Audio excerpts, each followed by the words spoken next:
Excellences, Messieurs les ministres, chers collègues, Monsieur le Président de la Commission de l'UEMOA, Monsieur le Gouverneur de la Banque centrale des États de l'Afrique de l'Ouest, honorables invités, Mesdames et Messieurs, je voudrais au nom de Monsieur le Président de la République, Son Excellence Monsieur Macky Sall, et en mon nom propre, vous souhaiter une chaleureuse bienvenue à Dakar, ville qui a vu naître notre union qui commémore son 25e anniversaire cette année. Votre forte participation à cette rencontre honore le peuple et le gouvernement sénégalais. Elle traduit l'intérêt particulier que l'UEMOA accorde à la construction de l'intégration régionale en général et à la mise en œuvre du chantier paix et sécurité dans notre espace communautaire en particulier. Il me plaît aussi, à votre nom à tous, de rendre un hommage mérité à la commission de l'UEMOA pour le travail remarquable qu'elle a accompli dans le cadre de la promotion de l'intégration et du rapprochement des citoyens ouest-africains. Réaffirmons-le sans embâche, il n'y a pas d'autre voie que celle de la mise en synergie de nos potentiels et de nos efforts pour conduire nos pays à l'émergence et assurer de manière durable le bien-être de nos populations. Plus qu'un besoin, l'intégration est devenue une nécessité. L'UEMOA a démontré son dynamisme et son efficacité en réussissant des performances remarquables dans le domaine de la politique macroéconomique et financière, de la politique commerciale et des politiques sectorielles. Ces acquis salutaires méritent d'être consolidés et protégés.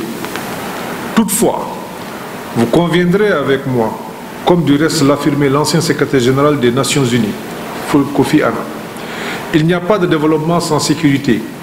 Il n'y a pas de sécurité sans développement. Et il ne peut y avoir ni sécurité ni développement si les droits de l'homme ne sont pas respectés. Fin de citation.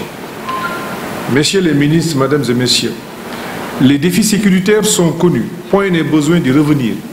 Cependant, je tiens à relever la récurrence des attaques terroristes dont sont victimes le Burkina Faso, le Mali et le Niger.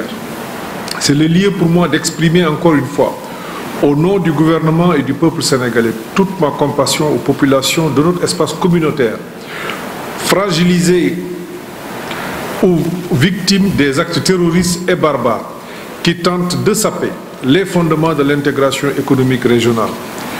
Je puis vous assurer et puis vous rassurer de l'engagement, de la détermination de son Excellence M. Macky Sall dans la lutte contre le terrorisme qui constitue une menace globale nécessitant pour être éradiquée une action concertée et résolue de la communauté internationale.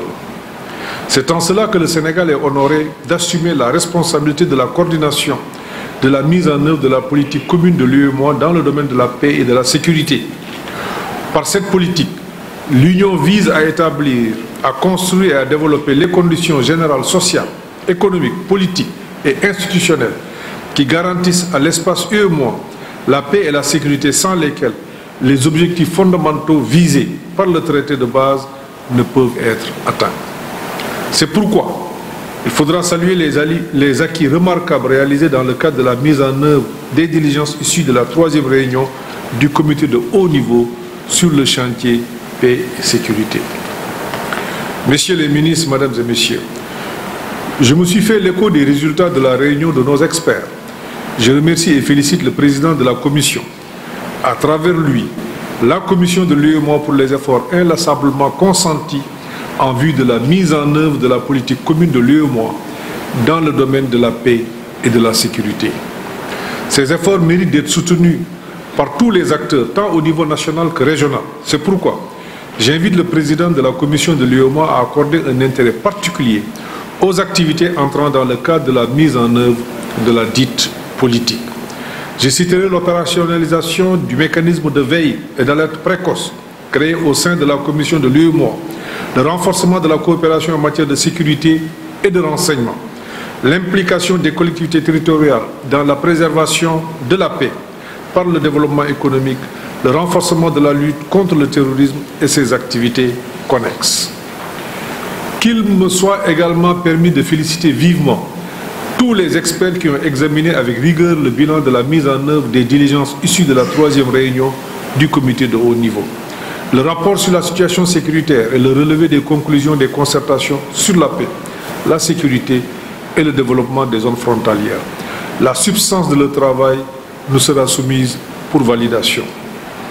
Ces documents, dont je salue la qualité, donnent des réponses pertinentes à des questions fondamentales, tout en identifiant les actions prioritaires qui serviront de boussole pour la poursuite de la mise en œuvre de la politique commune de l'UEMOA dans le domaine de la paix et de la sécurité. Je souhaite plein succès à nos travaux et déclare ouverts les travaux de la réunion ministérielle du comité de haut niveau sur le chantier paix et sécurité de l'UEMOA. Je vous remercie de votre très aimable attention. Merci. Merci. Merci infiniment, M. le ministre.